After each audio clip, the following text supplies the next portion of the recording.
This presentation looks at the wine production history of Turkey, a country on the edge of Europe that is attempting to find a position for itself in the global wine market through the role of and the dialogue between the global and local experts.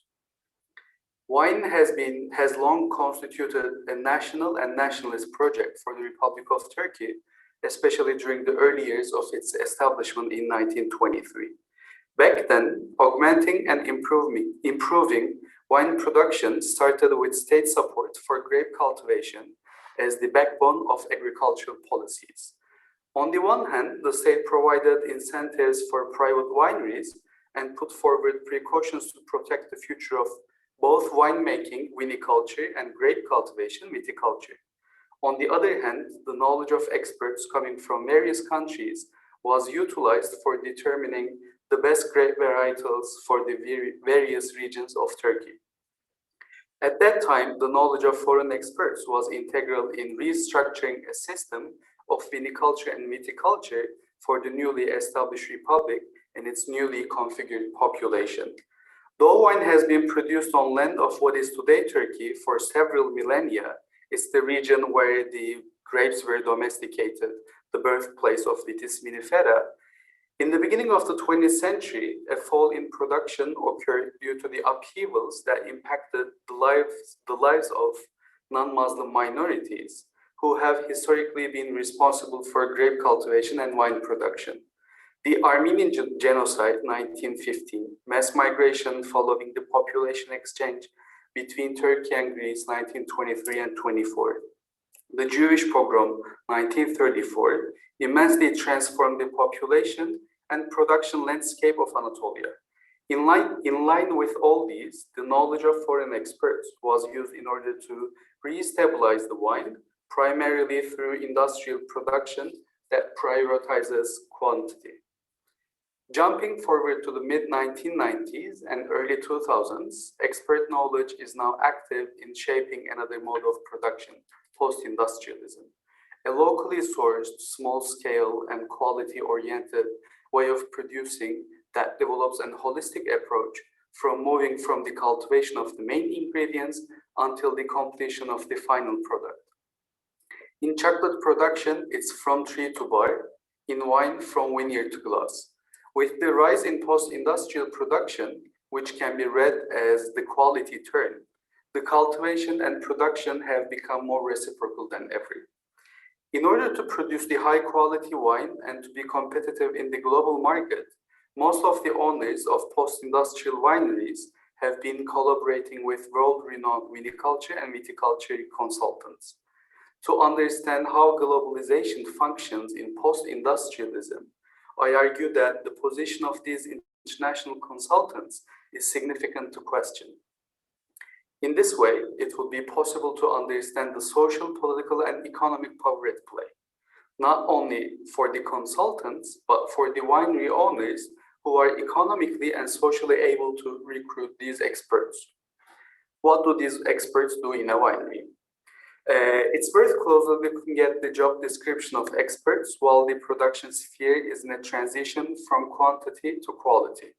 These experts have been consulting for recently established wineries in Turkey on various subjects, such as the style of planting, the type of grape to cultivate, either international grape or local ones, or when and how to prune in order to increase the quality of grapes, and deciding on the harvest time and where to locate the winery in order to process grapes as quickly and freshly as possible.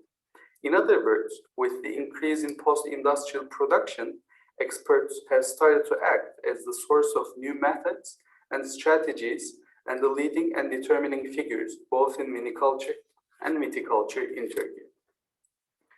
Considering that there is no state institution in Turkey regulating unit prices of grapes, and since vinerons directly negotiate with wineries, the economic value of grapes and the income of vinerons are set by decisions of the winemakers.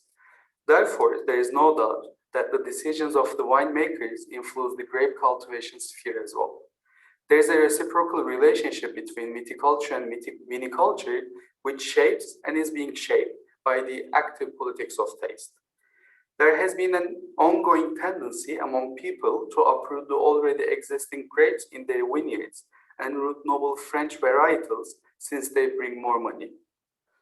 It takes for 3 to 5 years before having a full harvest from the newly planted grapevines.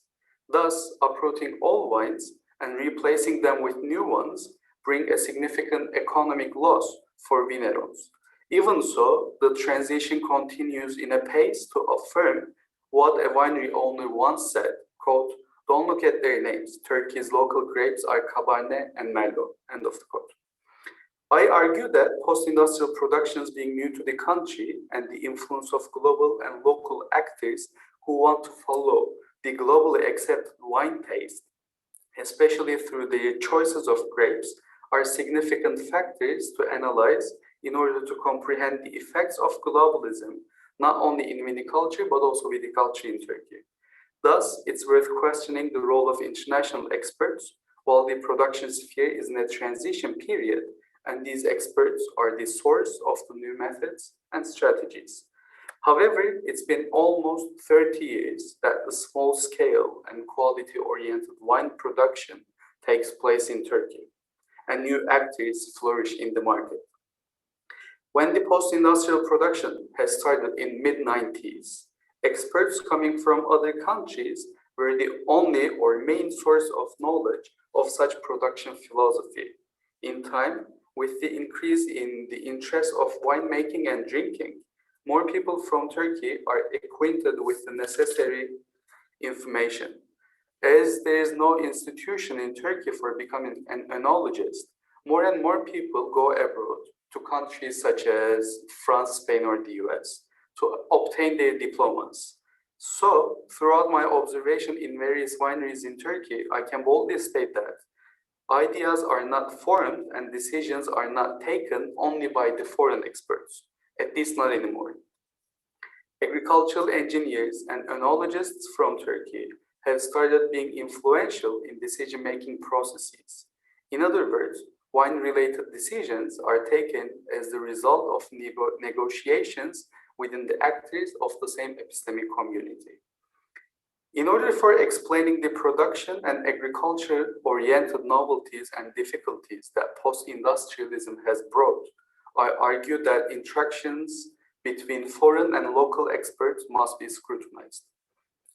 By analyzing the picture from the vantage point of local agents instead of the international ones, I aim to carry the discussion beyond the argument that the international experts carry the knowledge pertaining to other localities and are more influential than the local ones. Instead, I aim to focus more on the processes of negotiations and discussions. Moreover, creating the equation inversely, because in the literature generally this discussion is taken through the perspective of international experts, mostly French. Foregrounding the experiences of local experts, it enables me to highlight the reciprocal aspect of grape cultivation and winemaking and how different actors are affected from this novel production philosophy. Yuson Yang, who has extensively worked on the wine history and market in Bulgaria, another marginalized wine-producing country, by referring to Michael Hertzfeld, she concludes that, Professor Yang concludes that the politics of taste in wine are essential to constituting and reproducing the global hierarchy of value. However, I argue that approaching the question from the perspective of wine experts from Turkey or Bulgaria or Armenia, all these marginalized countries, would let us understand how the global hierarchy of value is not stable, yet constantly in making.